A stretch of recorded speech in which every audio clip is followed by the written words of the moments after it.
What's up, everybody? Fight fans out there. Uh, Let me know if you can hear me.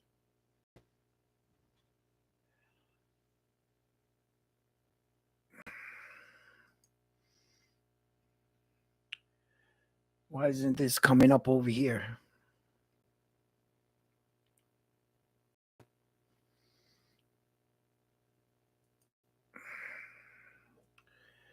Well,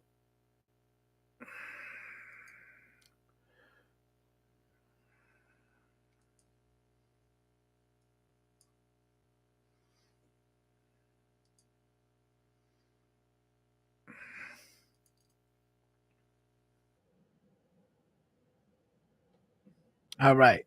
Great. I can hear myself.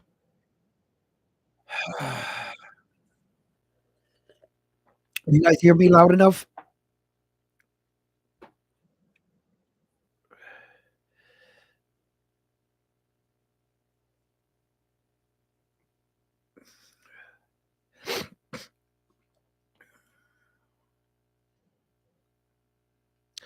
All right. Well, we got a lot to talk about here around on Sports Talk. Uh,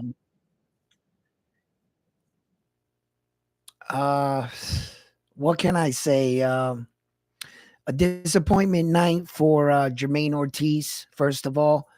I have a lot I want to cover. I want to talk about Devin Haney and Ryan Garcia. I also want to talk about the Japanese superstar Naoya Inoue, a little update on what's going on with him, a few more things about what's going on in the sport of boxing. And I'm hoping to get some of you guys' reactions on what's been taking place in boxing and what do you feel about it. You know, uh, Starting the year off with one of the most controversy matches that we've had so far. Uh, Teofimo Lopez came in into a highly anticipated matchup versus Jermaine, the technician Ortiz. Now, many fight fans and many people observers that watched the fight. I went back later and I rewatched the fight again closely, and I feel like still on further review that Jermaine did do enough to win that fight. I guess the judges felt different, being the fact that with his forward pressure, one of the cards that was read out 117, 111, that was a far stretch. That means that Jermaine Ortiz was given credit of only winning 2 rounds. And I found that very hard to believe. So, with this being said, look, I'm not going to let this discourage me from the sport that I love. I understand that the young man, in my opinion, he was given a raw deal.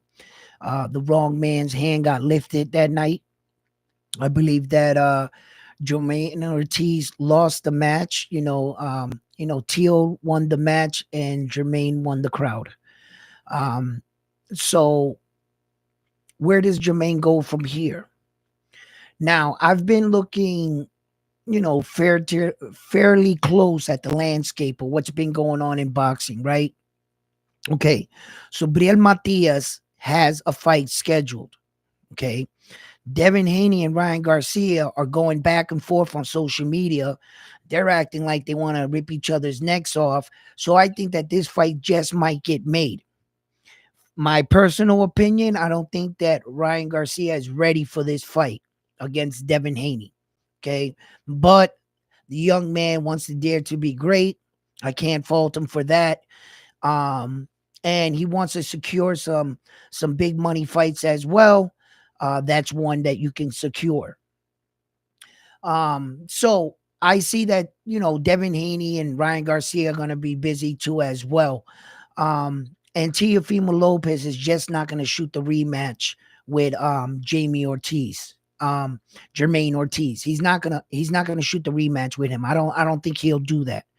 Um, you know, a lot of people will sit there and say, if Teofimo Lopez does not want the criticism from the fans, that he would give Jermaine a rematch, to quiet the fans.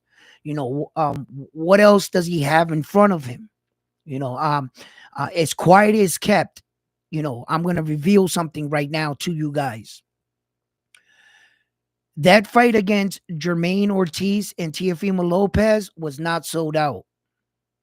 Was not sold out. The entire top of the Las Vegas top row was empty.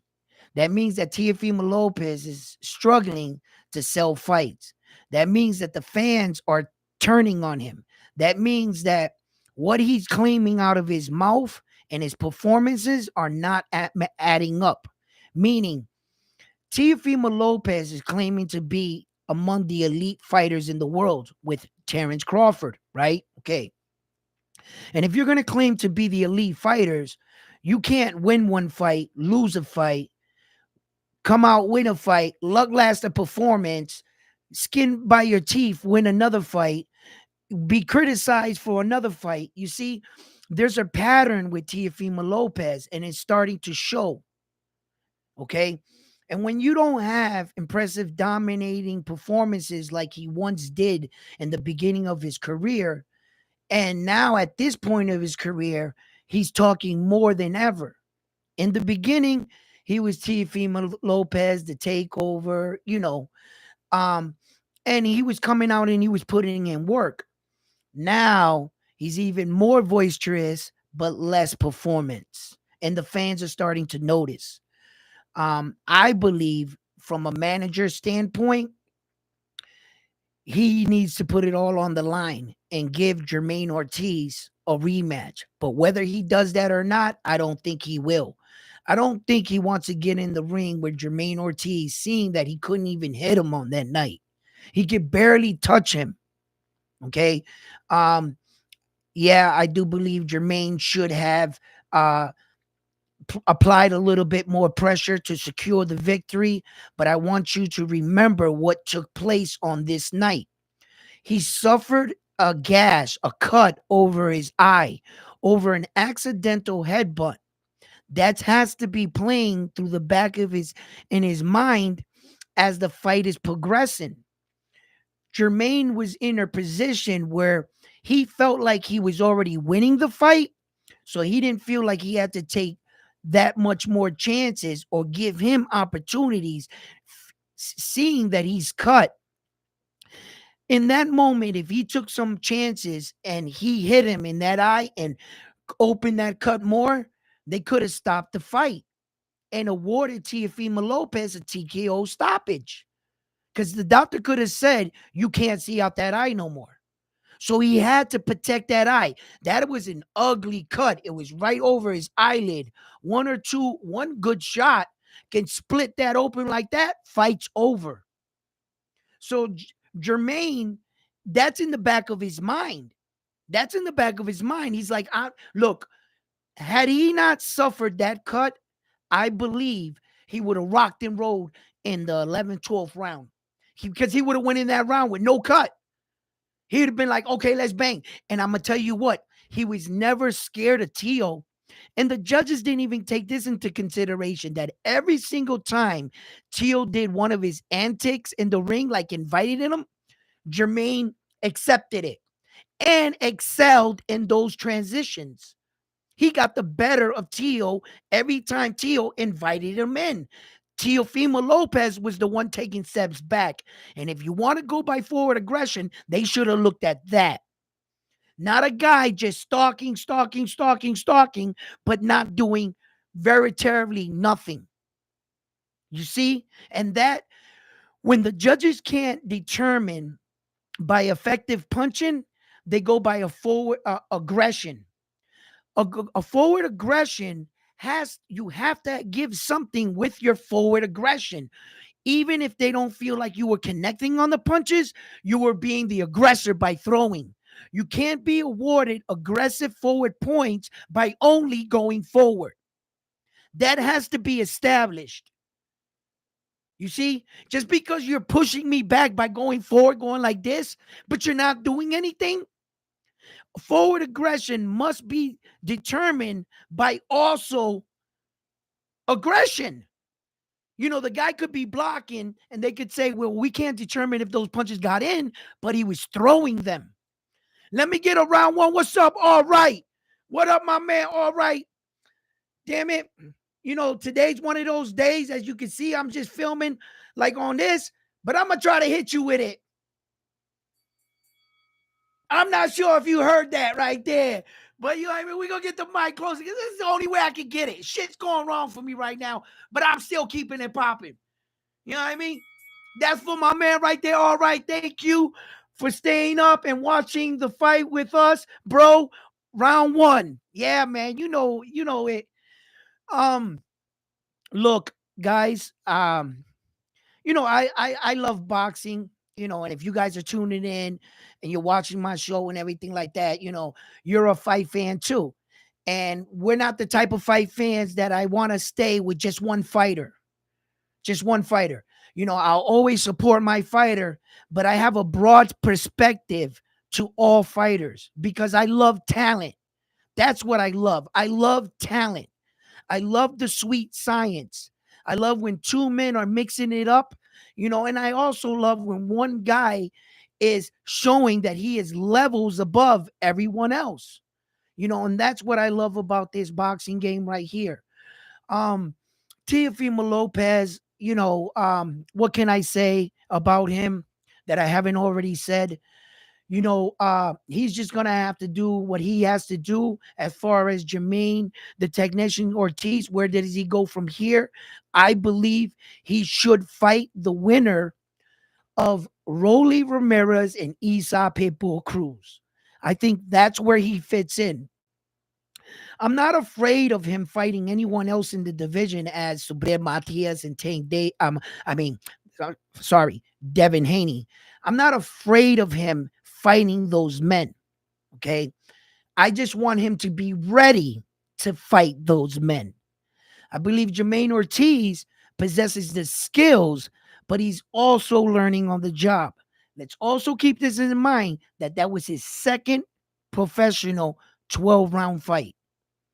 For only being his second professional 12-round fight, the man did pretty good. Okay?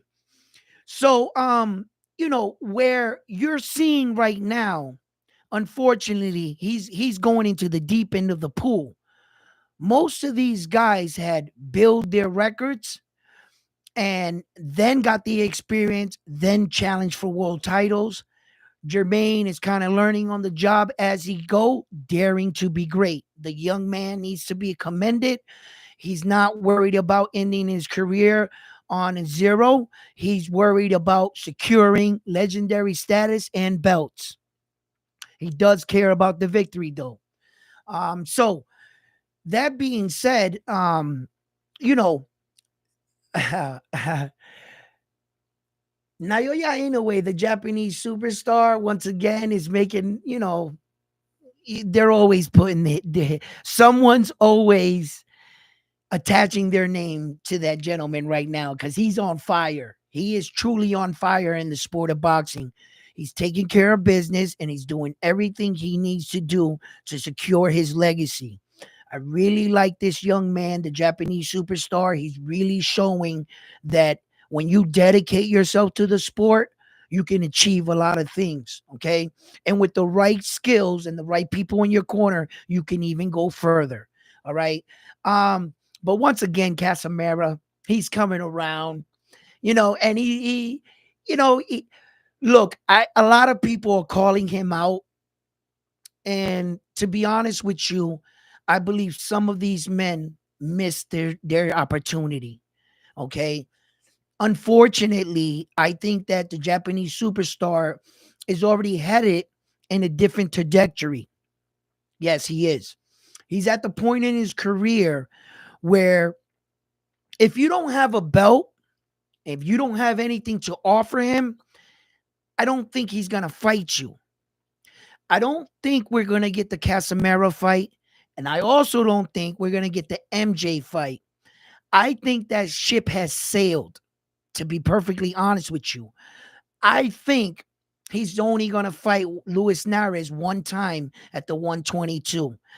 The way they're starting to talk, you should see it on social media and Twitch and stuff. Mind you, that the Japanese superstar came on and he gave his condolences to the young man that passed away on his card, trying to achieve his award, okay, under his name. Okay.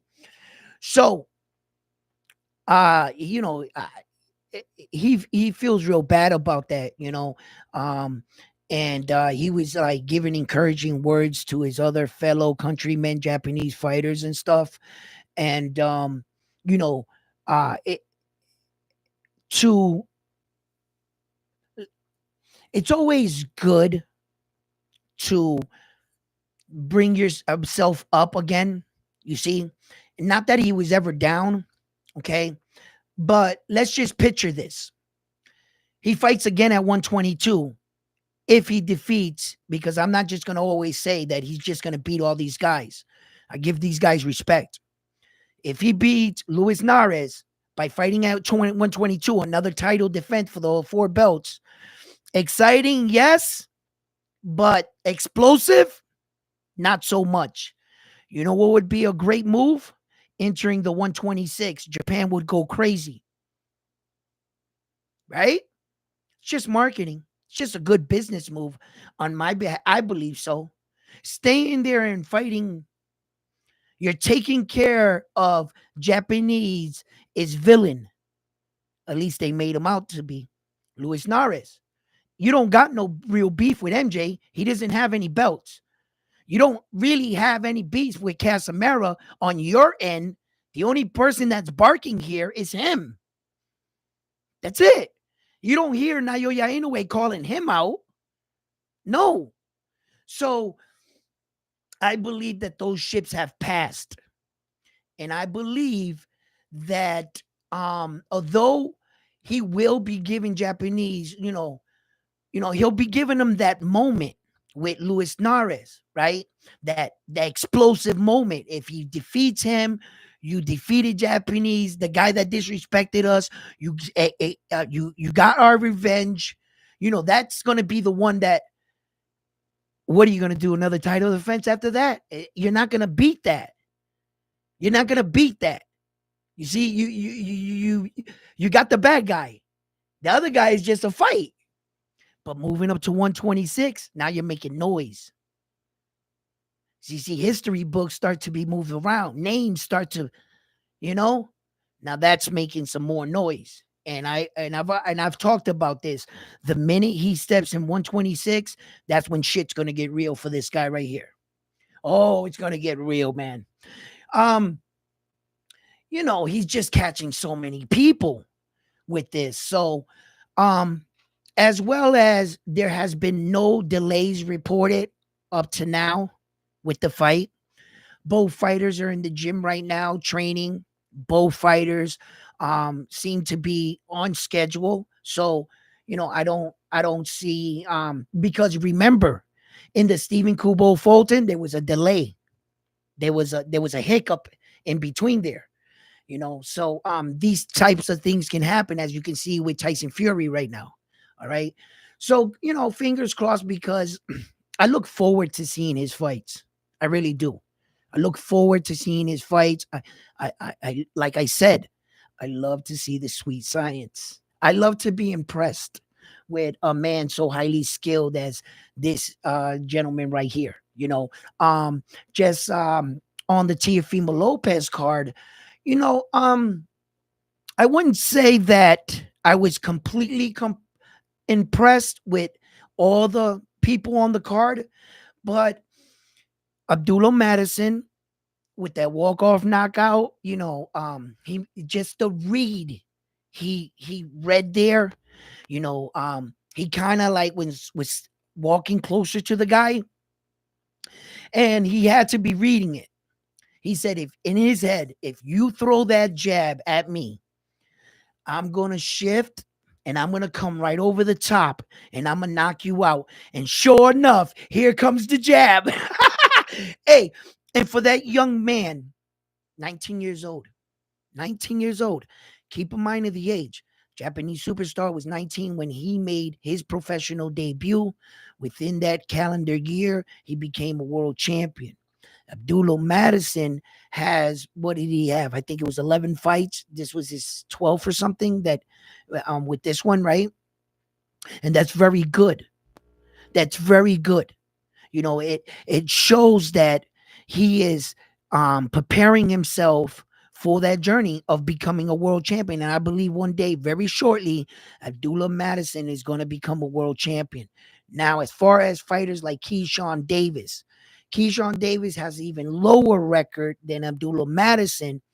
um, but the fact that he hangs around with a lot of big names, and that is also bringing notoriety to Keyshawn Davis. Keyshawn Davis was in the corner taunting and provoking Teofimo Lopez while he was in the fight with Jermaine the Technician Ortiz on their night. And they had a little exchange of words back and forth, them two. But I don't think Teofimo Lopez would ever give that kid a shot. Teofimo Lopez is a bougie fighter.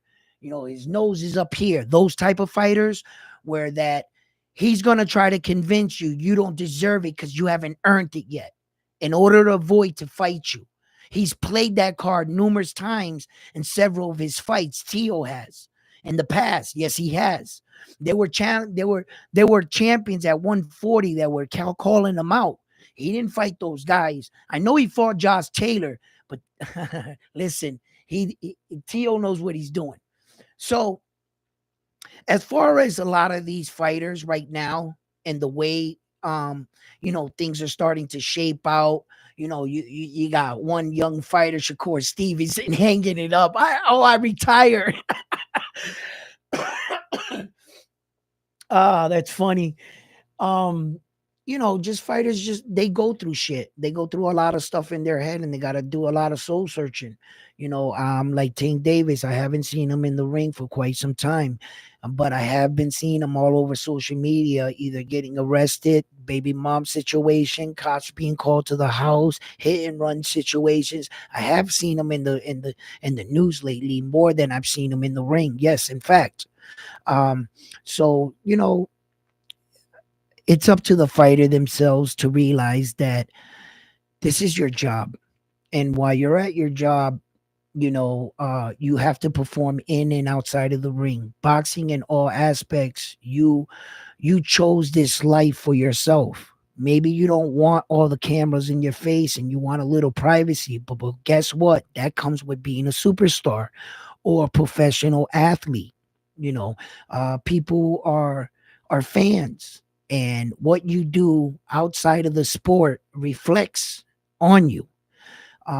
Even if you're the greatest fighter in the world, there has been a lot of good fighters that have threw away their talents, so to speak. You know, so like I I really don't know what to say anymore about Tank Davis. Um, he's not going to secure a fight with Devin Haney. I'm just going to be honest with you guys. I'm not going to feed you what every other YouTube channel is feeding you day in and day out. It seems like that's all they're really talking about, is trying to sell you the narrative so that you can keep giving them clicks and likes and views on their channel, because that fight will never ever happen right now. And I also think that that's another situation where that ship might just have sailed. You know, on one side, I see that it's really there. It could be a possibility that Tank Can could fight Devin Haney. I mean, it could happen, you know, but it doesn't look that way, right? Because of the people that are in line.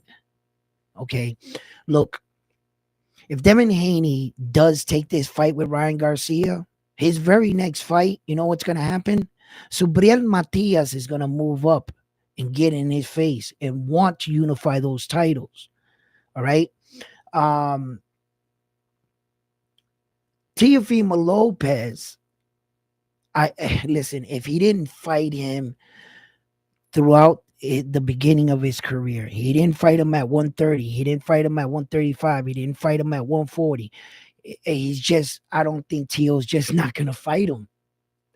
I don't know. I don't think Tio's going to fight him. And then Teofimo Lopez's next fight is going to be in Honduras. Who's he gonna fight in Honduras? Who do you think is just gonna sign up to go to your hometown in your backyard, and when you might not even be considered the A side in that situation? If he drags a fighter such as Devin Haney out to Honduras, he's not the A side. So Devin Haney's not gonna sign up to fight him in Honduras. And he said 100% his next fight is gonna be out there. So who the fuck big star is he gonna get to go out there? He needs to sell some fights, so he's gonna go to Honduras to try to sell out an arena. He probably will do it in his country. I would hope so. He could. Um, I think he should. But who's he gonna get to go out there? Who? Not everybody's signing up for that shit. And when you're not supposed to be the A side, you don't get to pick where we go.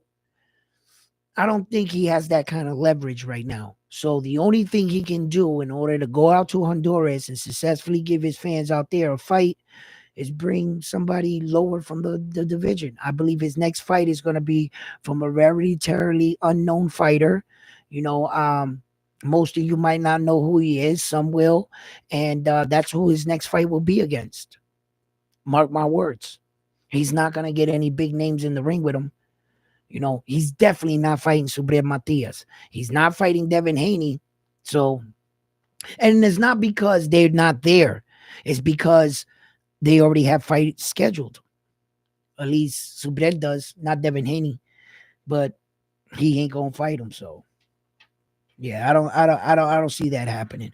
But I know one thing for sure: fucking Teofimo Lopez better keep Terrence Crawford's name out of his mouth. With that kind of performance, don't even call. And that's just cloud chasing, more cloud chasing right there, ladies and gentlemen. I want to let you guys know that from my mouth personally. I just personally want to let you guys know that when Teofimo Lopez is attaching his name to Terrence Crawford, just think about it for just a minute. That fight would never happen. You know why? Teofimo Lopez fights at 140. Terrence Crawford is the champ at 147, but he can't make 147. If he ain't defending his belt at 147, it's because he can't make 147. Right? Okay. Teofimo Lopez knows this. Terrence Crawford's next fight, 154. Right? Look at the stretch now. Teofimo Lopez knows what he's doing. He knows what bear to poke with a stick. He knows that bear is not going to bite him back because it's too far away. But as long as he gets his name attached to a great one, got us talking.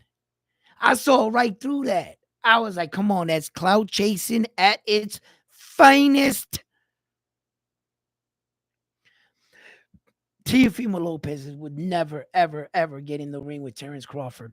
Terrence Crawford would wipe him down. In fact, and I'm gonna say this. I'm gonna say it. I'm gonna say it. I don't think Teofimo Lopez will beat Errol Spence Jr. Yep, there I said it. Yep, it came out of this mouth into this mouth out there. I said it. I don't think I don't think he's gonna beat Errol Spence Jr. No, and nah. Errol Spence Jr. is a great pressure fighter. Great pressure fighter. And he's strong, man. And I know he looked bad in that ring with against Terrence Crawford, but it took an elite fighter to make him look bad like that. And let's just keep it in mind, he only lost to one person.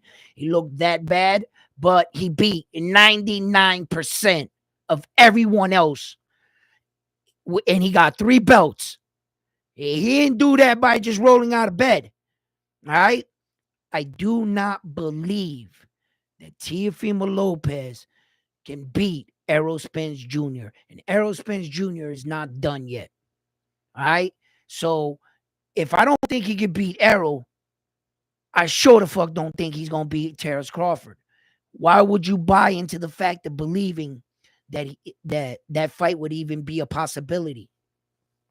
That fight would never be a possibility. And then on top of it, right?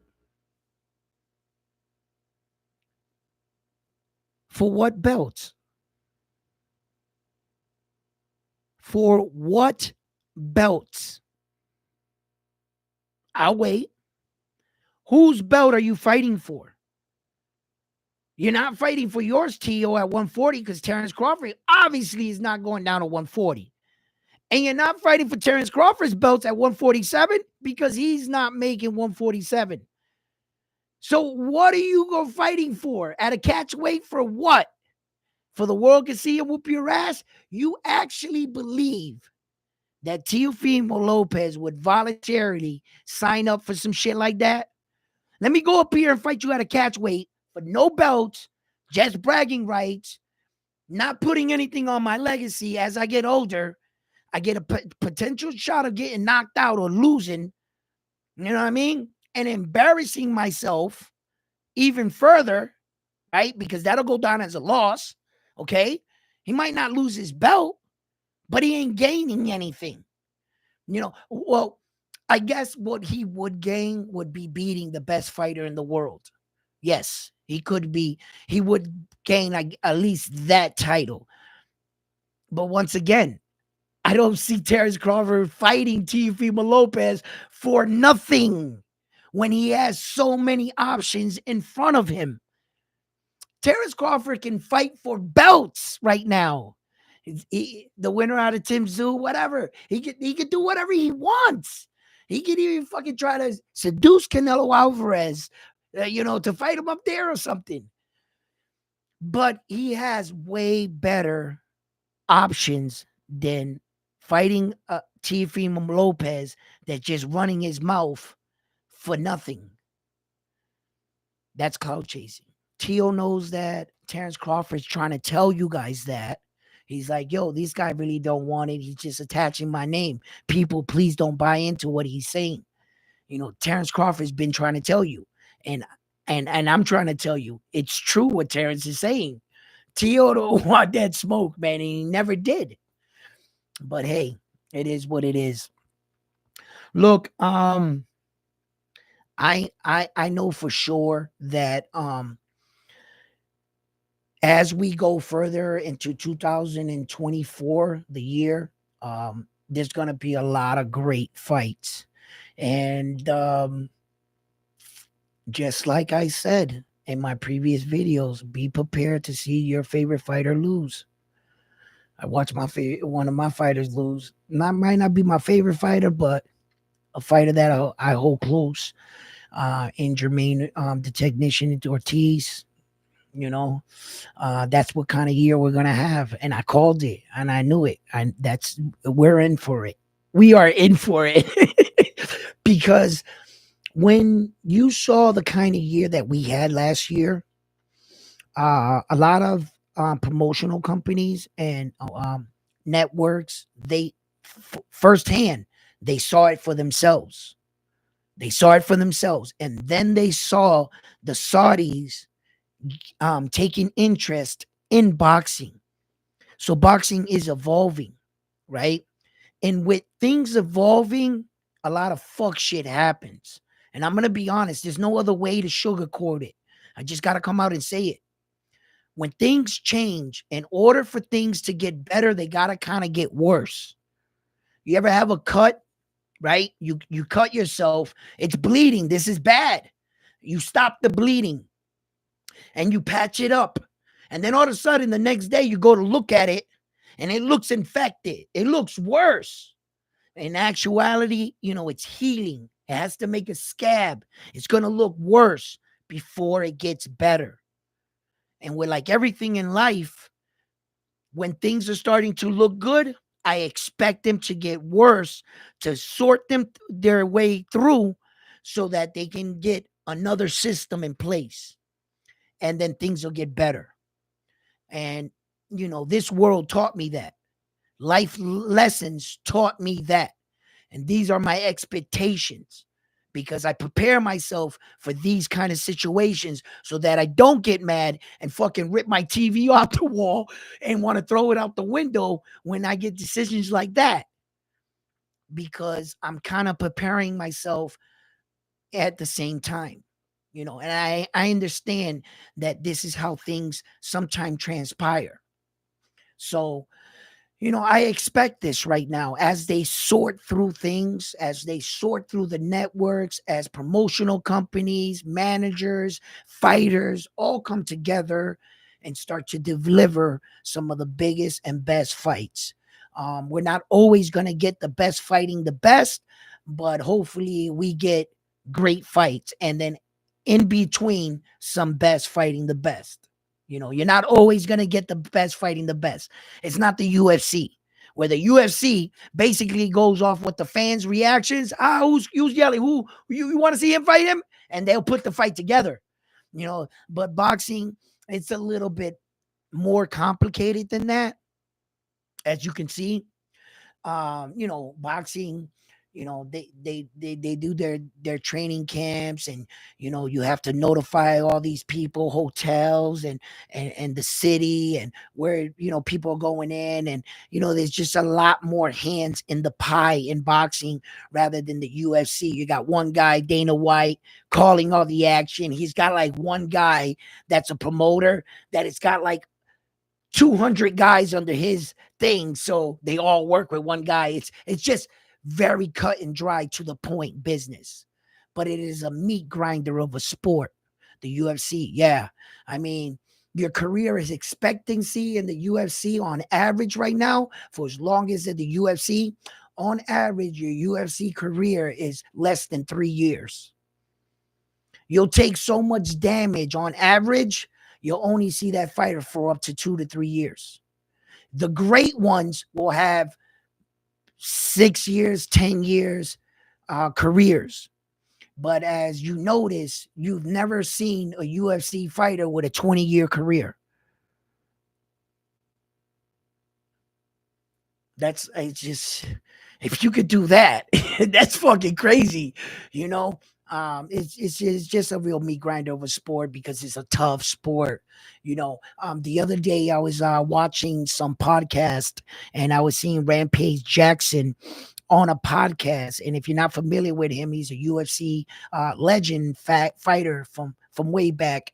And Rampage Jackson said, they asked him, would you do bare knuckle fighting? And he was like, nah, you got to be out of your mind. I got standards. That's bare knuckle fighting that's the bottom of the barrel in fighting. Your career expandancy as a bare knuckle fighter, 18 months, 18 months, maybe 2 years. After that, the damage they take in one match, what Mike Perry looks like after his matches. I mean, Mike Perry is truly cut from a different cloth. Yeah, there's not a lot of men built like him. No, there's not. Um, uh, he's gonna pay for all these fights in the tail end of his life. He really is. But Mike Perry's a special kind of fighter when it comes to grit, toughness, and just biting down on the mouthpiece type guy. That's what Mike Perry is. That's why he's thriving in bare knuckles. But bare knuckles is just a big price. I mean, after every match, basically you're breaking both your hands. It's the possibility of you breaking your hands after every match is extremely high. And then whatever damage you take on, it's just, it's exciting. It's exciting. It's fun to watch. You when you're at home thinking about it, you're like, bro, that's the most purest way right there. But the reason why we put on gloves, it's the same thing why they protect the quarterback in the NFL.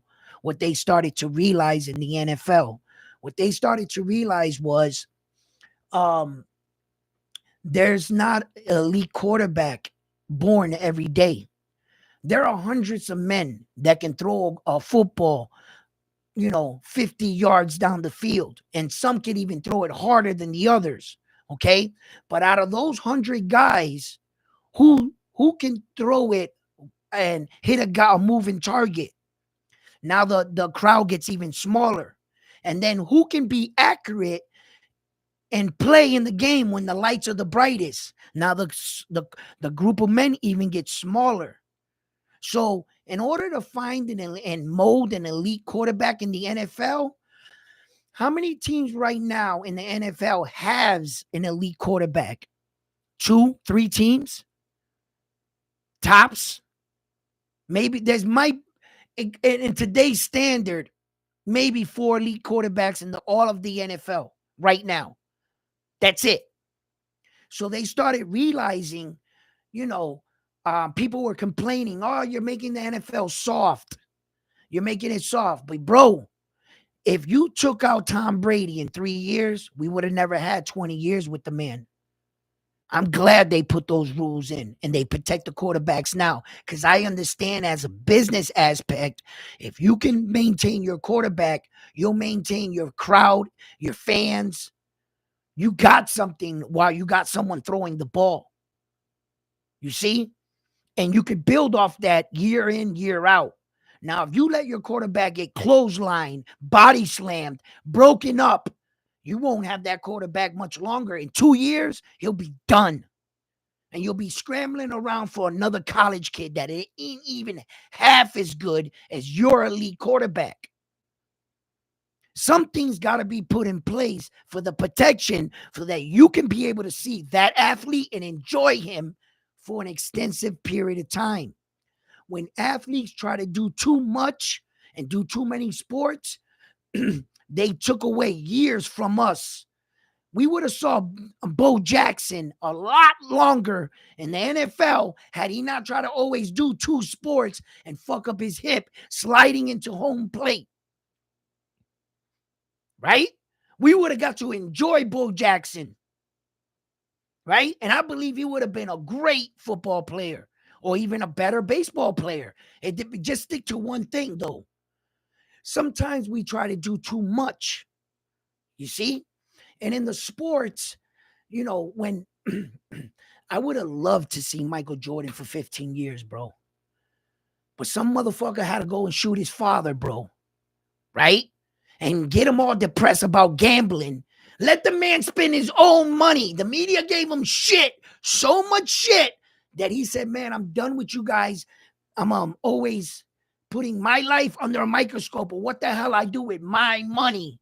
If I want to spend $100,000 on a golf course while betting, while smoking cigars, that's my money. What the hell? I couldn't believe they got all over Michael Jordan because of that. And they took him away from us, bro. And then you guys are crying about, oh, too many rules in the NFL. Bro, man, I don't want these guys to get their fucking knee ripped out and I never get to see him. Look at Barry Sanders. The list goes on of men that I was deprived from actually getting to see them because of some fuck shit, one way or another. And when you got bare knuckle matches like that and they got no gloves on, the reason why we're pros. We're pros.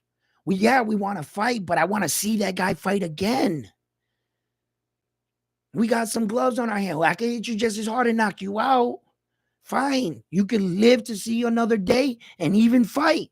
But after a bare knuckle match, you're going to have to take 6 months off, depending on how we slugged it out. Did you see what Eddie Alvarez's cheekbone looked like? He fractured that cheekbone at that age. The money ain't worth it. It's just not. It's just not worth it.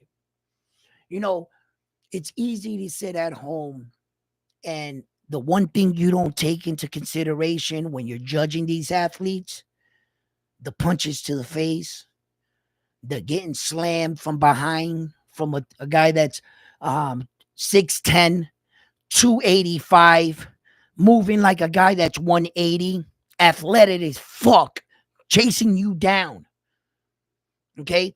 And it's freaky. Let me tell you something from my personal experience, right? It's one thing to say this guy is 6'10, 260 pounds, 280, and can run, I don't know, a four, whatever, right? Can do a split on the ground, get up and take off, right? You could say that.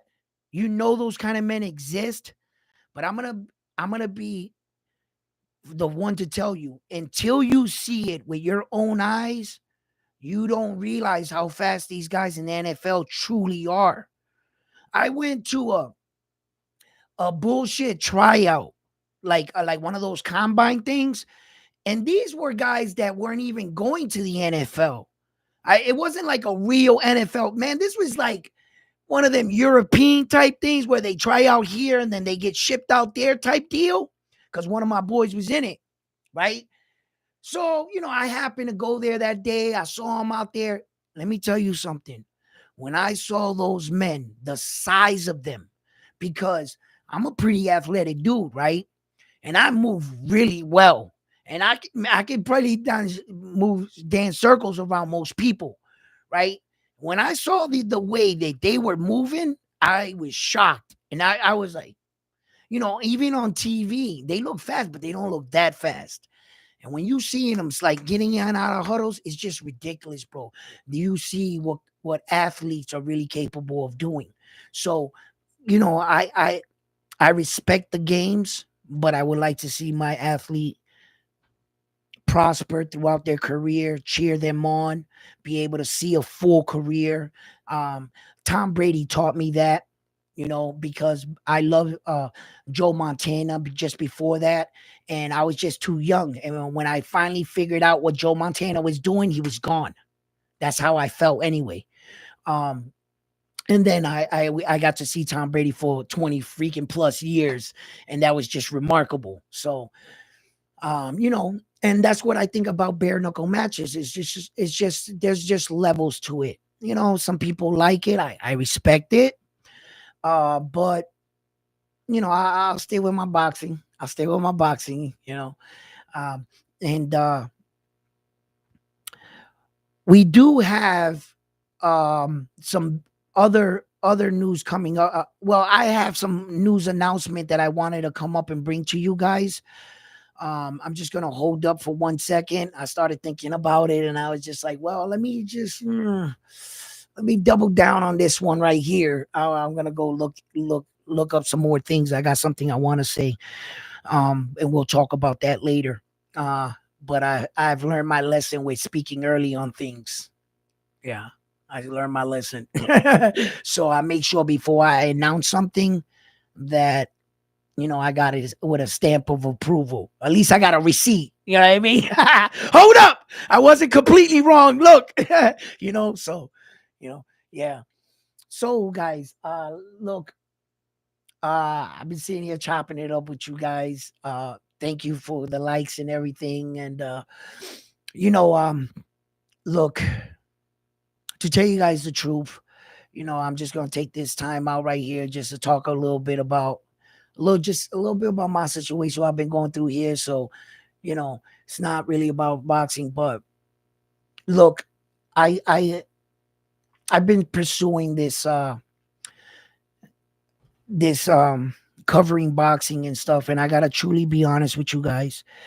Sometimes in life, you wanted to be something in life, like myself. I wanted to be a boxer, and unfortunately, my time has passed for that. Um, and I found a way to really reinvent myself and share my passion for boxing with you guys. And throughout my time here, like trying to build this channel and get everything right, I gotta be honest with you guys. It is really exhausting and sometimes discouraging, in fact, because like right now I'm just like really messed up, like because I'm pissed because um you know I try so hard to like make things better and get better equipment and everything, and when stuff doesn't work out, it just gets so discouraging. And it just goes to show me that everything in my life, throughout my life, has shown me that if you want something, there's just gonna be roadblocks and there's gonna be hurdles. And I gotta remind myself all the time that this is what life brings with it. The good and the bad. I have good shows, I have bad shows. And I have shows that I videotaped that I couldn't even bring out to you guys. I got like 10 episodes that listen. And it gets frustrating. It gets frustrating. But the one thing that this teaches me is that don't give up. I'm not gonna give up. I'm not gonna give up, and I'm not gonna stop because um you can't I can't allow simple things to take me out of the equation. Boxing also taught me that. I talked about it when I saw kids like leave the gym because they couldn't figure out how to jump a rope. I'm not going to give up because I can't understand a computer program or a software thing.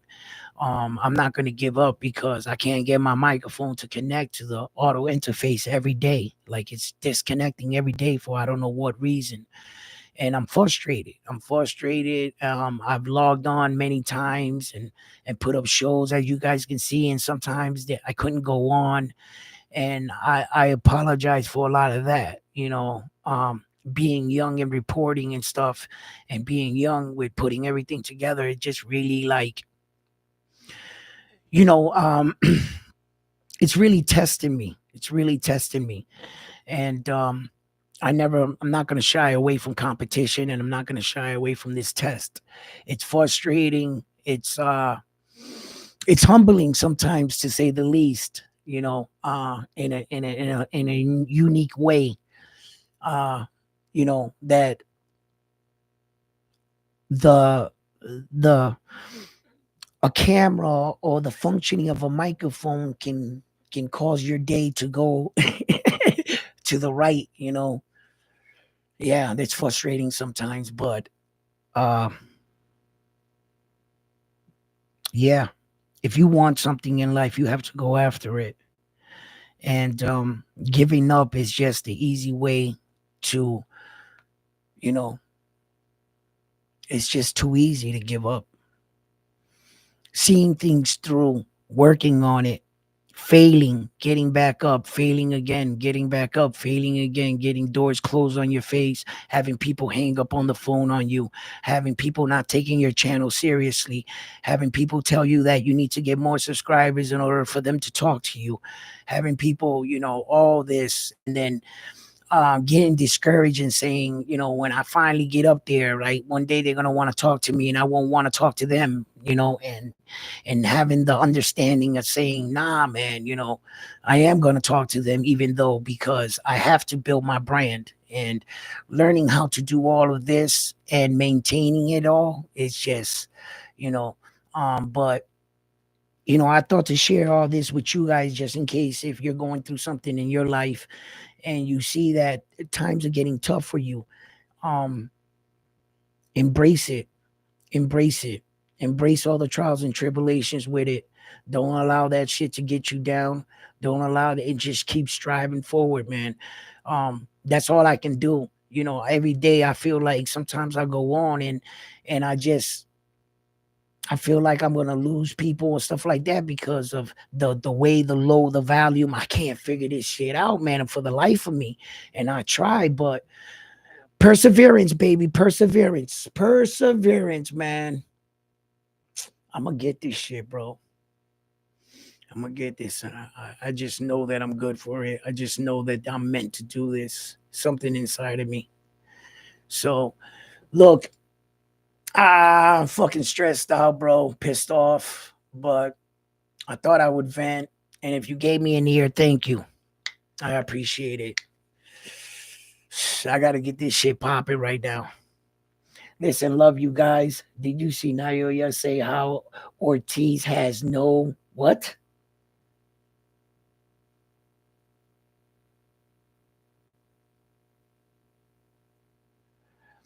Ooh.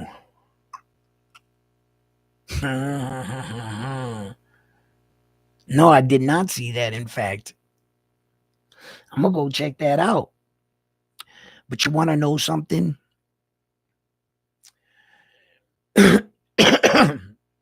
If something bothers you in life and somebody says something about somebody in life, and if it bothers you, it just might be the truth. It just might be the truth. You know, a lot of the American guys have shown that, like, they look for ways out sometimes, and a lot of them can be misunderstood by the facade of the boxing world. A lot of American fighters like the bling bling and all of that. A Japanese superstar is not about that, and I pretty much think that he views that as, like, a distraction. Yeah. And I'm pretty sure he's seen a lot of men fight that don't have that warrior spirit in them.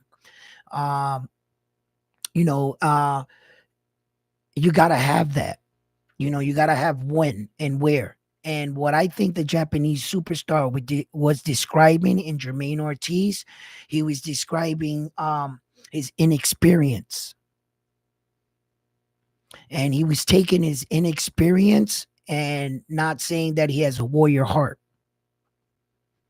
Naoya Inoue has gone too far in his career to look back and judge people. He's trying to judge people where he thinks they should be where he is at. You understand? That's like someone coming to your job and you've been working there for 10 plus years, and you're trying to teach this person your job, and you're just talking right to other points, and the guy's looking at you saying, you just assume I know what you just said because you've been doing this job so long. You see?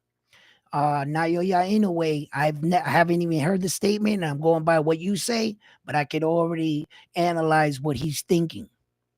He saw Jermaine Ortiz's inexperience play out. Yes, he did.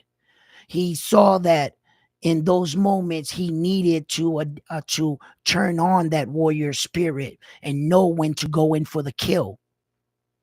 You see, he saw the same thing, in fact, against Devin Haney then, against Regis Progress.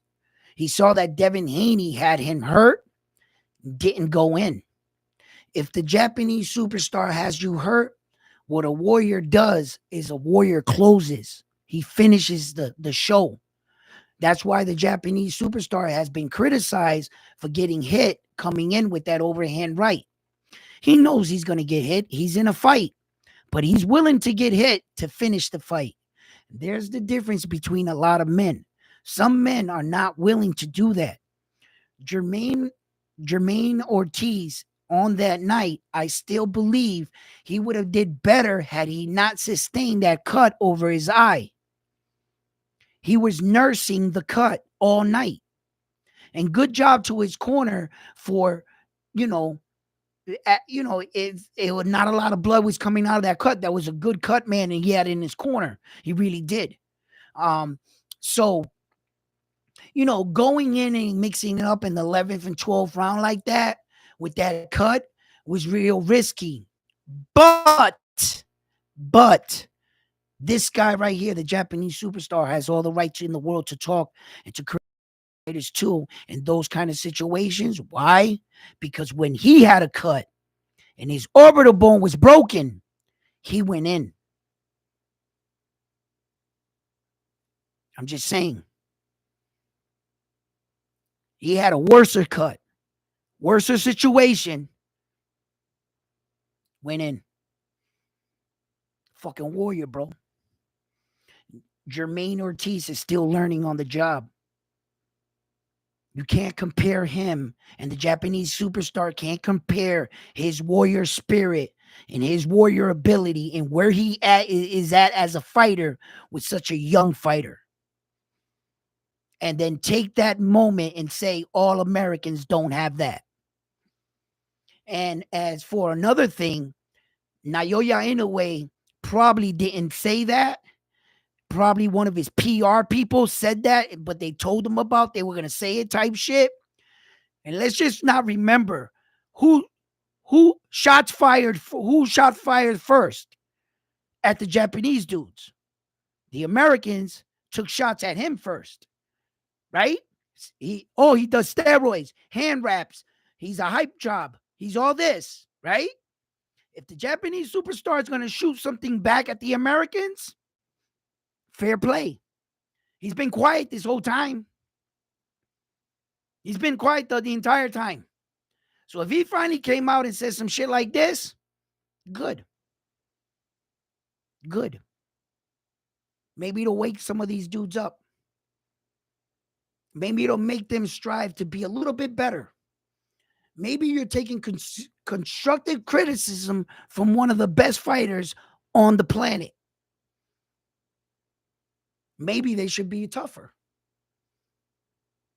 And maybe their entire persona and the way they are portrayed, they can start getting a little bit tighter.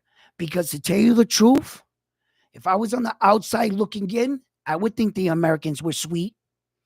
Not by their boxing ability in the ring, not always, but by the way they act outside of the ring and the antics and all the things they're doing. If you didn't know or ever watched any of our boxers boxed, and you just went into social media and you saw the way they talk about each other back and forth on social media, you would think they were a joke. Yeah, you would. Yeah, you would. And that's how other countries are viewing us, because we acting up out here. We don't know how to act, bro. You can't take us nowhere. We gonna fuck shit up.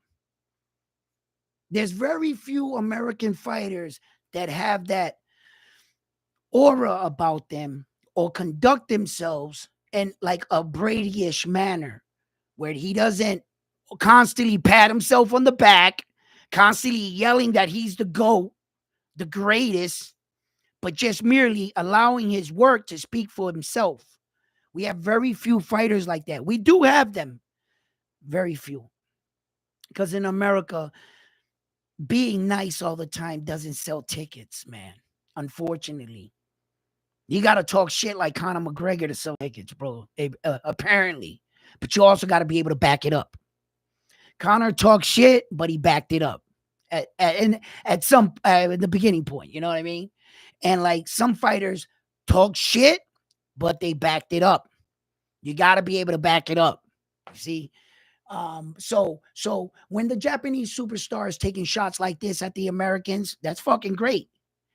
Hopefully, some people start saying, "Oh, you little Japanese motherfucker, you want to say this? Oh, we gonna get you," and they start training. And let's see if we can get somebody to whoop his ass. Come on, you know. I think we're gonna get that guy.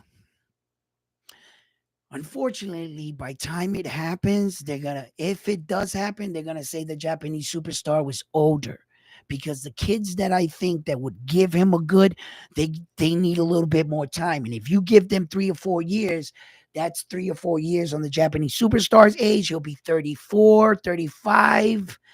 And if he should lose around that age, they're gonna be like, oh, he was old. So we're not gonna get the kind of credit you would get if you beat him now. If anybody beats him right now, you beat him in his prime. You beat the best version of him. That counts. That fucking counts. Yeah. But if you beat it, you know how that goes, guys. If you fuck around and you beat an old version of a fighter, you guys know what comes with that. You know, you're not gonna get the credit for beating him. They got to beat him now. Within these couple years right here, they got to beat him. Yeah. I don't see anybody coming out and beat him, but yo, you never know. Somebody can just come right out the woodworks, or one of these guys can really step up and give us that fucking fight, that we never expected from them. That it could happen. It could happen. But as of right now, the Japanese superstar is just, you know, like I've said before, I like him for a lot of reasons, but he's also good for the sport, you know. And look, with a few words, a lot of people are taking notice to whatever he says because of who he is. When boxers can do that and turn heads, you're doing something right in the sport of boxing. You're not just running your mouth like Ryan Garcia and you have no skills to back it up. And I don't mean to say that Ryan doesn't have no skills, because the guy is highly talented and he has a lot of good attributes. He just has to put it together, and he has to stay better dedicated to the sport. Yo, when I saw Ryan 4 years ago, 3 years ago, I was saying to myself, there goes the Mexican Clark Kent. He's a good looking kid. He's got a lot of following.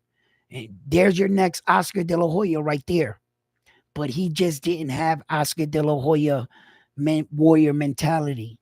That's the only thing he lacked. He had all the fame and popularity, but that kind of took him away from the sport. Oscar De La Hoya, he might have been a pretty boy. But the man could fight. Oscar could fight. He's not a six division world champion for nothing. Six divisions. He has one more division than the great Floyd Mayweather. Oscar De La Hoya.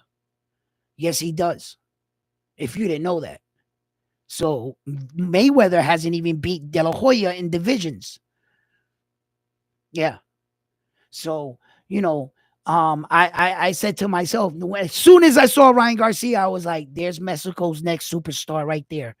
He just didn't, you know, I thought he would have fought for a world title by now. By now, I thought Ryan Garcia would have already fought for a world title. If you asked me 4 years ago, I would have said, yeah, he's going to fight. Look at this kid. Of course he is. Everybody that he came up with has all fought for world titles but him. He's the only one out of all of them that has not fought for a world title, but yet claiming to be one of the best. You haven't even tried at a world title. And it's not like Ryan Garcia can look into the camera and try to fool you and say, oh, the reason why I haven't, because back then I didn't want a world title. Bullshit. That's 100% bullshit. You never got fought for a world title because you never beat anybody in the top 10. You haven't even fought anybody in the top 10. So you're not, that's why you weren't winning. When he fought Tank Davis, right? What was a rehydration clause for 10 pounds? There was all kinds of shit in the mix. The belt wasn't on the line. It was like a whole bunch of stupid shit, bro. Ryan Garcia, man. He just Teofimo Lopez fought for world titles. Devin Haney fought for world titles. Tank Davis fought for world titles. Shit, Esau Pitbull Cruz fought for world titles. Rolly fought for a world title. All of them that came up together, every one of them fought for a world title already, but him. And I thought he was Mexico's next hot thing. I really did. I was like, yo, this kid's going to take off, man. And he just went,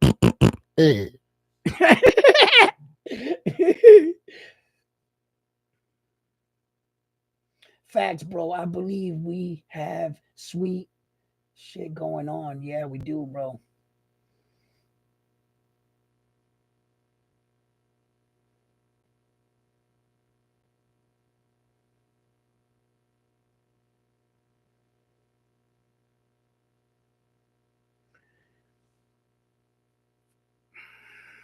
Wait a minute. You got me a little confused here. Okay, he did lose. He did lose to us.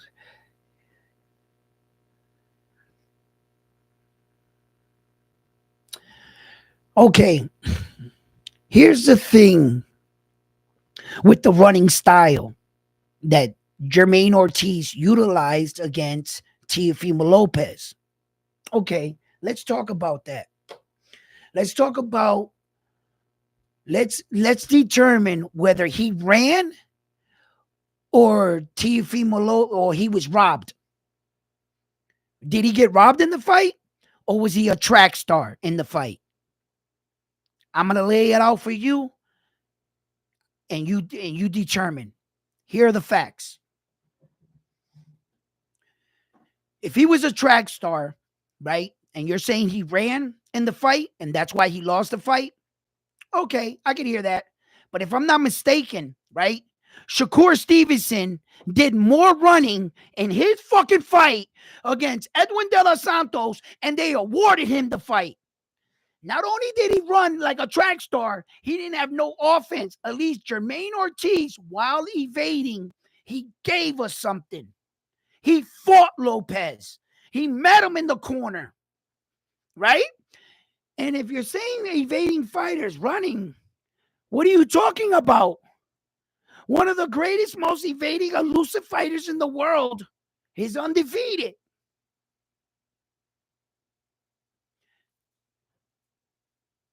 Bro, he wasn't running.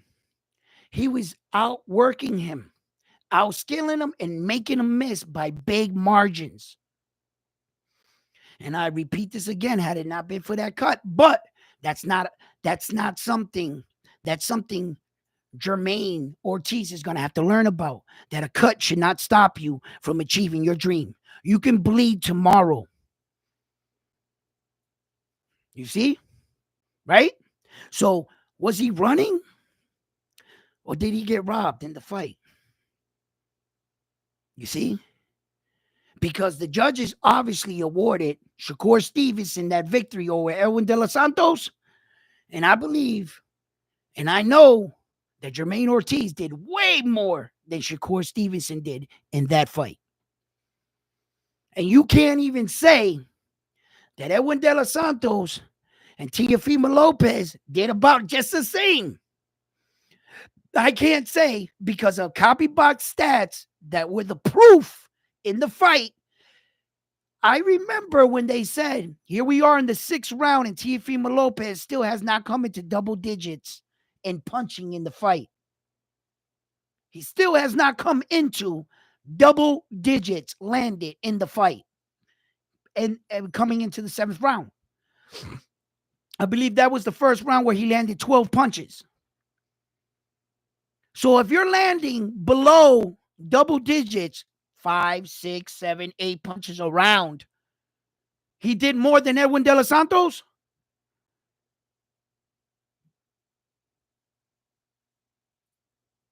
It wasn't like Jermaine was running like Rimendow. When Rimendow was running around that, any of you remember that fight? When Rimendow got on his bike? Now that was running. And he still won the fight. Get the fuck out of here, bro.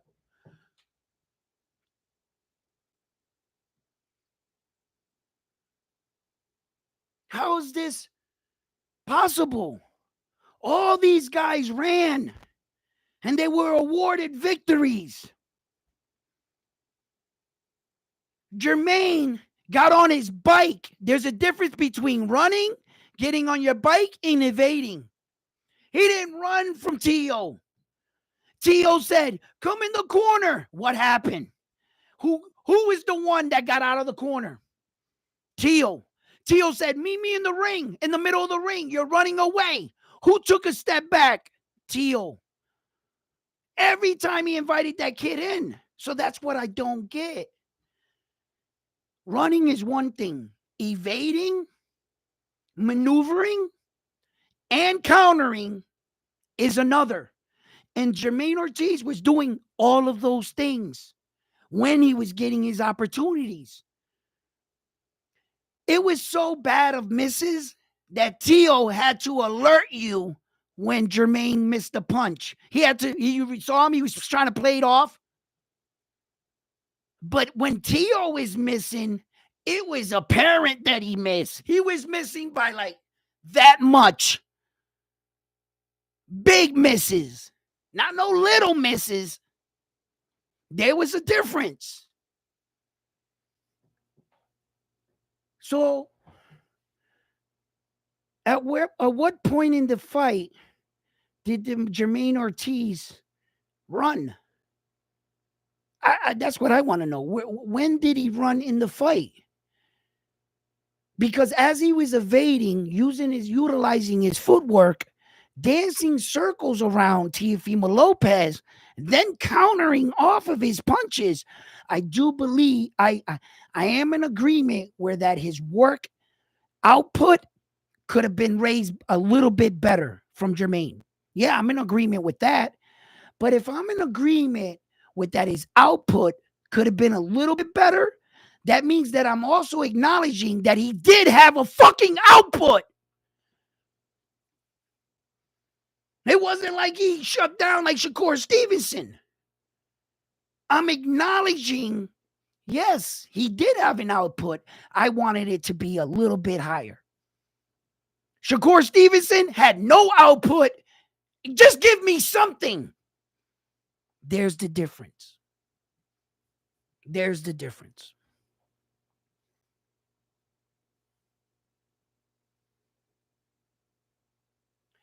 Jermaine Ortiz was missing a lot of punches and he was on the back foot. Every punch that Jermaine Ortiz missed in that fight, Teofimo Lopez missed 3 to his 1, statistically wise. So where's your math? Every punch that Jermaine Ortiz missed, on average, they're saying, copy back stats, that Teofimo Lopez missed 3 to his 1. So how could you say that? You are only paying attention to his misses. That's why. When you were viewing the fight, your fighter must have been Teofimo Lopez. So your perception of how you were watching it, you weren't even noticing how bad Teo was missing. That's what was happening. You were okay with what? Okay, he missed. Yeah. But look how big he missed. That's what kind of shit you were on. You're watching the fight with biased eyes. And you're not realizing that Teo, in fact, missed way more than Jermaine Ortiz did. Way more. I dare you, go back, watch the fight, and get back at me. Tell me if I'm lying. And if I'm telling the truth and I'm right, which I know I'm right, right? And Teo actually missed more, then how could you say that? You see?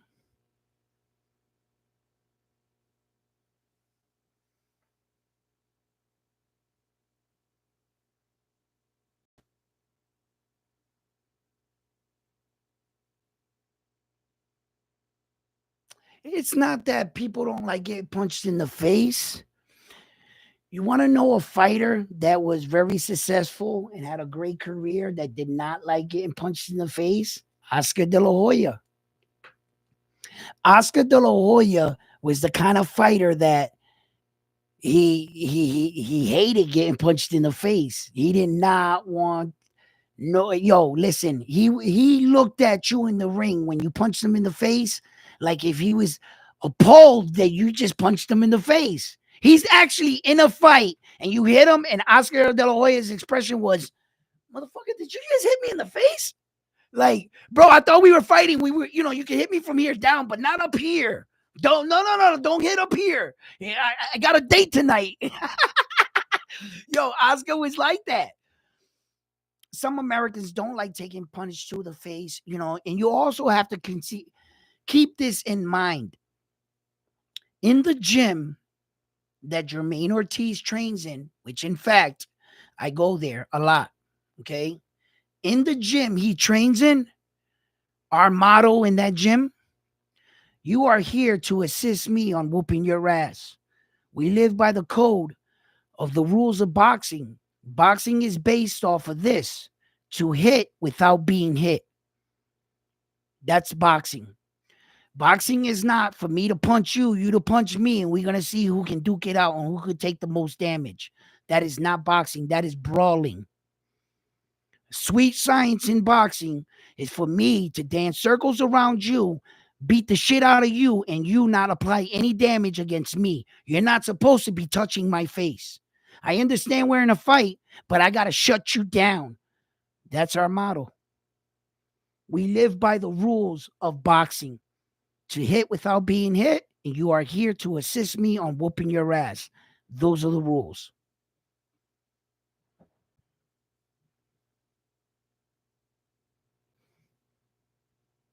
Jermaine Ortiz did that.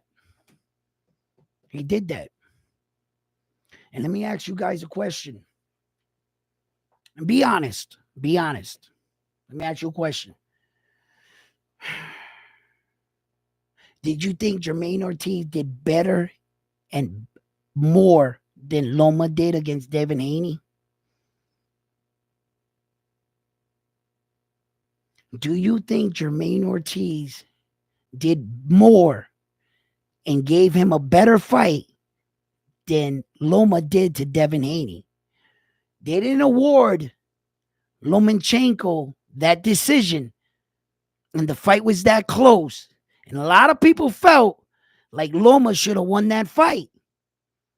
But that fight was really close. Okay?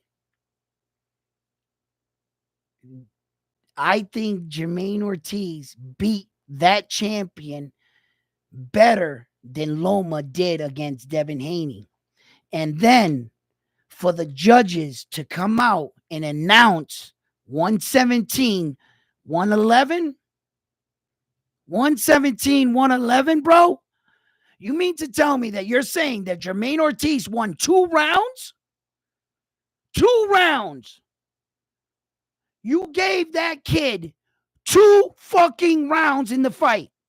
You mean to tell me that you even awarded Teofimo Lopez the round where he committed a foul? He headbutted Jermaine Ortiz in the eye, cut his eye, and you gave Teofimo Lopez that round? So what penalty is it when you commit a foul in a ring? If you commit a foul in a round, you should not be awarded that round. You should not be awarded the round. You committed a foul. So if you're never getting penalized for a foul, what the fuck is going to stop me from just smashing my head into somebody's face every time? Or punching you in the balls repeatedly? All the time, because I'm going to get 3 warnings before I even get a point deducted. Right?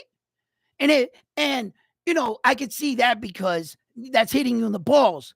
But actually gashing your eye open and they gave me the round? What the fuck is going on? You mean to tell me I can commit a foul like that and I still get the round? You see, boxing needs to work that shit out, bro. 117 to 111, bro. They weren't even hiding the fact that they were robbing them. And you got to admit, there is no way that fight with 117 to 111 on no side. Let's be honest, guys. Let's be honest. If Jermaine lost the fight, it wasn't 117 to 111 card. I don't know who the fuck was watching that fight. They weren't even hiding it. Yo, I started laughing during the fight, and I was thinking this in my head. You remember when Teofimo Lopez's father got real close to him and he started whispering in his ear, and then Teo was crying after the fight because his father said, "Son, if you want to win the fight, you got to give your purse to the judges. You're going to have to give all the money you made away." And he was like, his father came up and was like, "I just paid the judges off."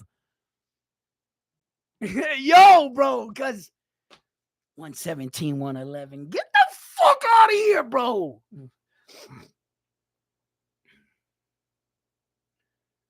Danny, I had it 116, 112 Teo. I was watching it 3x already. Yo, he said he watched it 3 times already.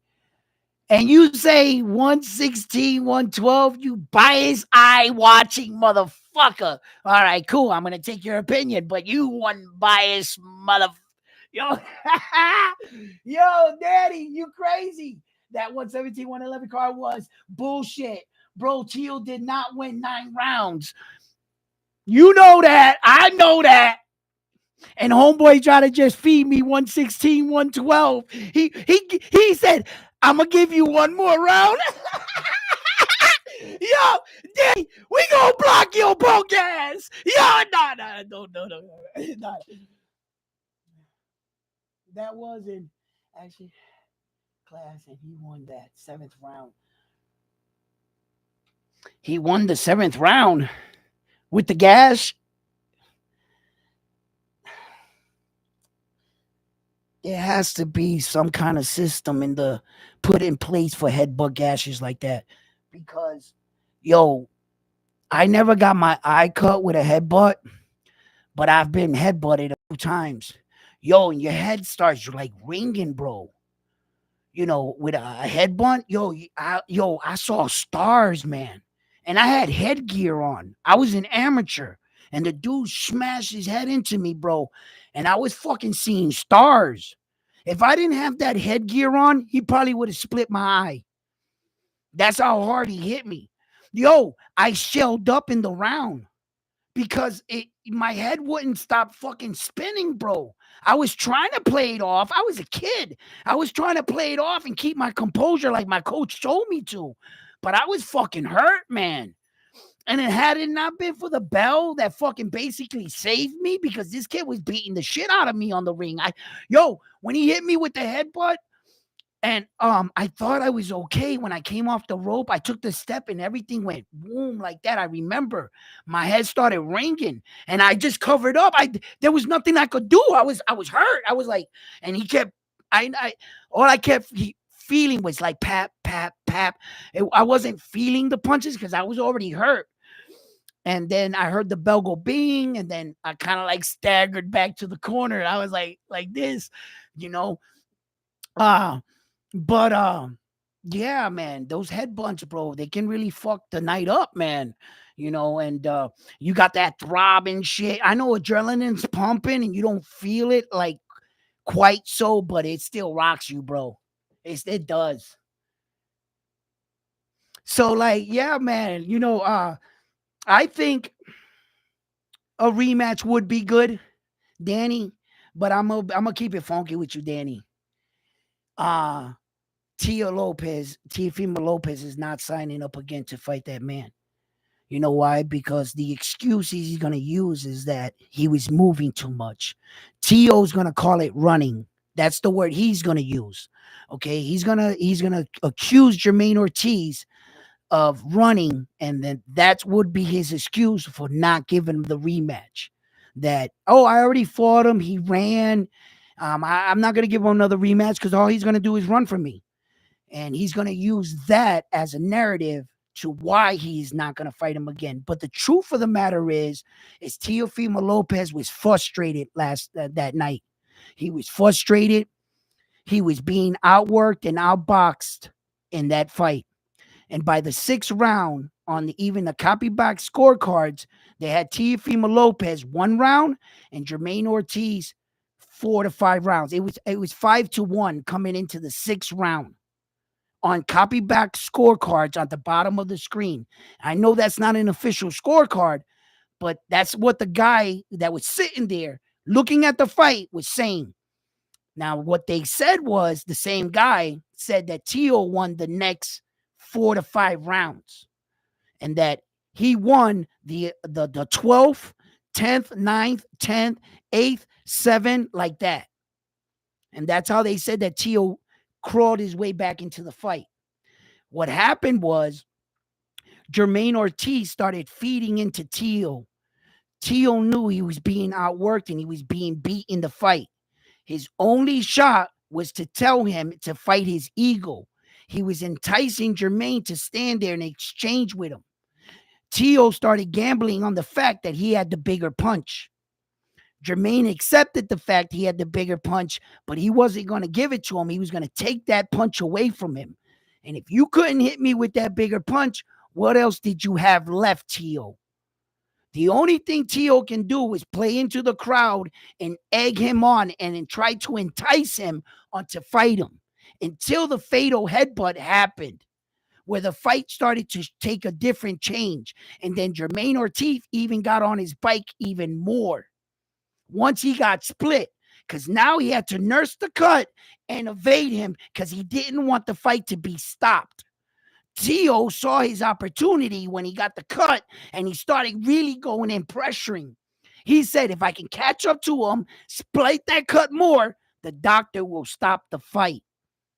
That was the worstest place in boxing you can have a cut. It was right underneath the eyebrow where it pours into the eye, and the boxing commission would deem that you cannot see. Fight over. Tio knew that, and he started going forward, hoping to land that shot with his forward pressure, but he didn't land it. He was landing some shots, but not to the eye. So that made the headbutt actually made Jermaine be more evasive and more elusive because of what Tio did. So if Tio got anybody for him not standing there and trade, it's because of his foul.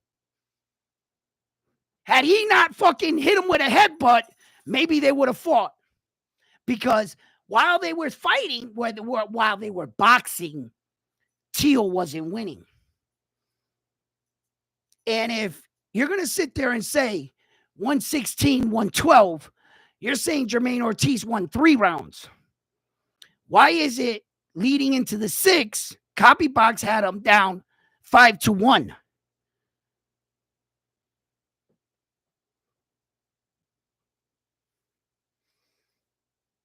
Yeah, he was stumbling over his own feet. I'm just saying, bro. Listen, I'm not, I love having a conversation with you, Danny, so don't take it like, like everything you're giving me, I'm giving you back, and we're going over points. You're the fucking best, bro. I love you, right, Danny? And like I say, I'm not biased. I'm not trying to convince you or sell you, right? I'm gonna bring my points. You say yours. We have at it. Love it. This is what we got the show for, right? So I get it. And Danny, I'm with you on some things, okay? Because I'm no stranger to the way the judges are viewing the fight. I do understand and I do realize you can hit me with 15 jabs to the face, and I can hit you with one shot that staggers you. I will be awarded the round. Me. Not your 15 punches to the face, because they didn't do shit. It's judged by the effective punching. So I understand that Jermaine could have hit him more, and Tio could have still been awarded the round because his punches were more effective. Understand? Here's the problem with it. In the fight, there were like 3 times, 4 times that they were saying Tio hit Jermaine with a good effective punch, like that uppercut. But when they showed the replay, he went for the upper, he hit him on the shoulder. He didn't even hit him in the face. He got a credit for that punch. When he showed, and then Tim Bradley and these guys, they're fucking company men. They got to read off prompt monitors. I remind myself I'm not always mad at Tim Bradley because his hands are tied. He's at his job. He has to read a screen. You see? And they have a narrative before he comes out to call the fight. And they already told him what he needs to support. It's up to him how he words it. They don't give him a script and say, read every word. We want you to be yourself, okay? But this is what you got to say, basically. See? So I understand where Tim Bradley's at. And then I was getting frustrated because I'm watching the fight and I'm saying that was a good round for Jermaine Ortiz. And when they went to the corner and they were showing the highlights, they were showing Teofimo Lopez highlights. I was like, what the fuck is this? I was like, why are they not showing Jermaine Ortiz highlights when he obviously won that round? It looks like they had their winner in mind. And the only way Jermaine Ortiz could steal that away from them, because,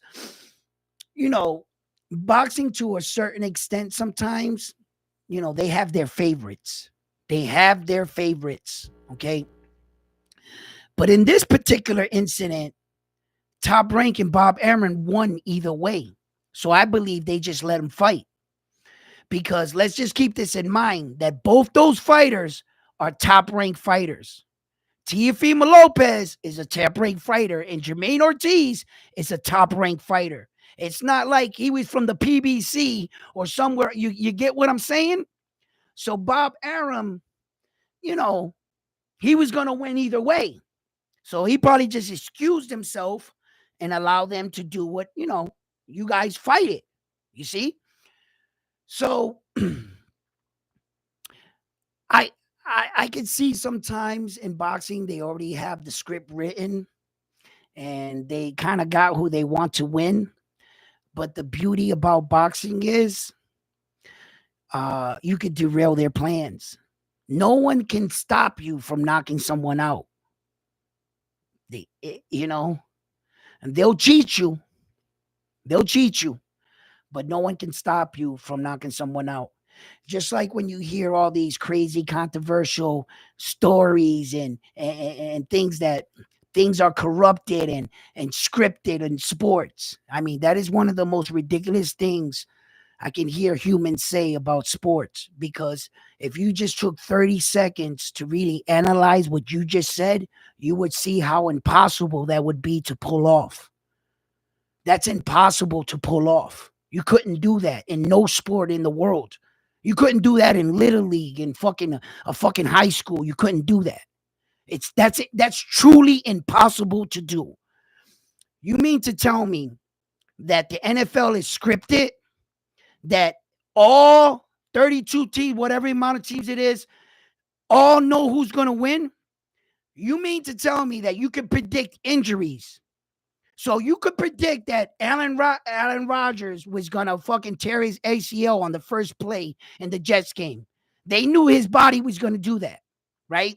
Then you mean to tell me that you convinced Jerry Jones for the next 10 that he's going to lose every year and he's okay with that? You mean to tell me that you can have players like Dan Marino, one of the greatest quarterbacks of all time, not win one ring? He's okay with that. With having Joe Montana throw his rings in his face every day, and he didn't write a book, tell all? You mean to tell me that you can convince everyone from the water boy on the coaching team that they're all in it like WWE, and the rest of the entire other team are all in it, and that they actually hand you a script? You couldn't pull that off. You can't silence the WWE wrestling. You couldn't hold that. You mean to tell me now, is there cheating in sports? 100%. There's cheating in every sport. You can have a referee, a few players. You can have the kicker in on it. You could even have one quarter fucking back in high school anyway, or college. You couldn't do it in the NFL. You couldn't do it in the NBA. You can't do it in Major League Baseball. You can't cheat like that. You could shave points, but I don't think there's anybody that's willing to do that. The reason why you can't cheat in professional levels, and it's not easy to cheat, this is why. Just take 30 seconds and think about it. You're not dealing with a broke-ass college kid that needs money. You're dealing with an NFL player that's making millions, and that's why they pay him millions of dollars, so that he doesn't have to take a fucking bribe. So if he does gamble, he can play his gambling debts. They make millions of dollars. What are you going to pay him to throw away the game? I'll wait. What do you got, his motherfucking hijacked? You got a gun to his kid's head? What are you doing? You cannot bribe an NFL player that's getting $34 million a fucking year. What are you going to give him? Yo, that is completely ridiculous what these guys come up with. These are people that are butthurt that they fucking lost. So they'll go back like fucking freaks of nature and rewind every fucking thing. Look at how he missed the tackle. That shit happened in a half a second. Real time. He has 45 minutes to break every angle down to convince you how they're cheating. Yeah, it sounds good. He's not also taking in consideration it was the fourth quarter and these motherfuckers been playing all night and he's tired as fuck. Yo, the things that these people say are it's like it's mind-boggling. You could not have something like that scripted. It's impossible to do. Cheating? Yeah, cheating happens all the time. Yeah, cheating does happen. But scripted? Oh my God, that's insane. You could not tell me that you're going to get all the coaches and all the owners in the room and they're going to say, Tom Brady's going to win again. Aaron Rodgers, sit on a fat egg. Fuck you. And he's cool with that. Jerry Jones is cool with that. All these guys are in a room and they're going to say, you know what, Belichick? You're going to have 6 rings. And we're going to look like shitty fucking coaches. And that's what it's going to be. We're cool with it. Fuck out of here, bro. Fuck out of here. Those men are trying every fucking day and they are trying to compete. And in an NFL, what the fuck NFL player is going to be in on a bookie owing them money that's actually on the field doing something that's a starter? Why do you think they pay him so much money? So that way they can pay their debts. That way they don't have to be in under a bookie's thumb. Or you know what I mean? Get the fuck out of here, bro. These people are fucking crazy, man. Anyway, but cheating does happen in every sport. But script shit? Come on, man. That's far-fetched. That is far-fetched. You're not going to tell me I'm going to actually get NFL and I've been playing in high school, learning how to play football all that time to make it to the NFL and realize that it's fake? Get the fuck out of here, bro. Get the fuck out of here, man. There's no way that people, because if it was scripted, I can guarantee you the people with the most money would win every year. Because if it was scripted, they would buy their trophies and you would have no choice. But I tell you what, the Patriots and cheap ass Belichick with that cheap motherfucker didn't pay for those rings. That motherfuckers won't change a seat, but they're going to pay. Get the fuck out of here, bro. Hey, listen, guys. Fight fans, man. I love you guys. I love chopping it up with you guys. Uh, she gets crazy sometimes in sports. It does. It really does. But fights are fights, and there ain't nothing fake about boxing, bro. I mean, there's people that take dives, there's tomato cans, there's all kinds of variations, but as it being fake, no, you're actually going in there and you're fighting. You can't tell me that Mike Tyson said, you know what, Buster Douglas, I feel like you're the guy to knock me out. You're not gonna convince me he did that. It's no fucking way. He got knocked out. He lost. That's it. You know? Yeah. But look, fight fans, I've been chopping it up with you guys, man. You guys made my fucking afternoon, man. That was great. I was even going through some shit, man, because I'm so fucking mad with it. Everything that, it's just everything. Look, this is what really happened right here. I just bought this thing, the Stream Deck thing with all the buttons, and I started making sounds and stuff, right? Like if I press that like that, like it just sounds and shit, right? It's sad ending, right? And I can't get them to play, and I try to get that to go, and I started freaking trying to incorporate that with both systems, and I end up deleting basically both systems. Then I rebooted them, and I thought that I did it wrong, and I could have took it down, and I ended up listen. It's just a whole bunch of shit. It gets frustrating. But anyway, thank you for like tuning in, staying with me, chopping it up with me. Danny, you've been the best. The rest of you guys are awesome. All right, you're always here. And yo, all right, I'm a real talk, right? As I start to build this channel, we get more people and we get closer to these fights and stuff. I'm gonna want you to be one of monitoration for me, monetize, one of the guys that monetize, and I would like to know if you want to do that with me. you know. And as I get bigger, a lot of my subscribers that have been here with me, I'm gonna ask you guys to help me out on the channel too. You too, Danny. You've been around too. You know what I'm saying? And because you guys are the guys that are always with me, so I'm gonna rock with you guys. You know. My true fans and shit, you know. So as the channel gets bigger and stuff, and we get more people flooding the chat rooms, just in case we get people saying crazy shit, and I'm talking and I don't always got the privilege to read it, I would like you guys to monitor and handle that on the channel, and like that in the future. And it's gonna be real soon because I know I'm gonna get all this shit popping and we're gonna take off, baby. All right, guys. So listen. Love you guys. Round One Sports Talk. You know what it is. Always bringing you the ladies in the boxing news, and we could always chop it up here and always having an opinion in a safe environment where we could talk like men, where we're not going to disrespect each other, where that I'll clown with you and I'll talk shit and be expressing, but never hating. Danny, always love. You know what I'm saying? And I respect what you got to say. And if you feel that Tio won the fight fair and square, brother, I respect your opinion. There it is. You see, I'm smart enough to know, and I'm wise enough to know that this ain't personal.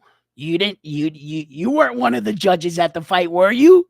You know, hey, as a matter of fact, Danny, you look like one of the judges. Yo, that's it, that's him. You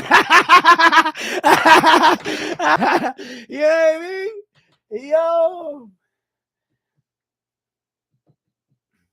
what's up, James? Yo, so like, yeah, I'm just letting you guys know that this is a safe environment where we can talk about our favorite fighters anytime. And we will go have back and forths and stuff, but it's will always be with respect here. And I will always value your opinion, whether I agree with you or not. Well, I'll debate with you, but at the end, no love lost. And you can support your favorite fighter, and I will allow you to come and support your favorite fighter on this show, because it also gives notoriety to those people that also like that fighter. And I understand that here on Round One Sports Talk. Ladies and gentlemen, it's always been a pleasure. I am your host, Edwin.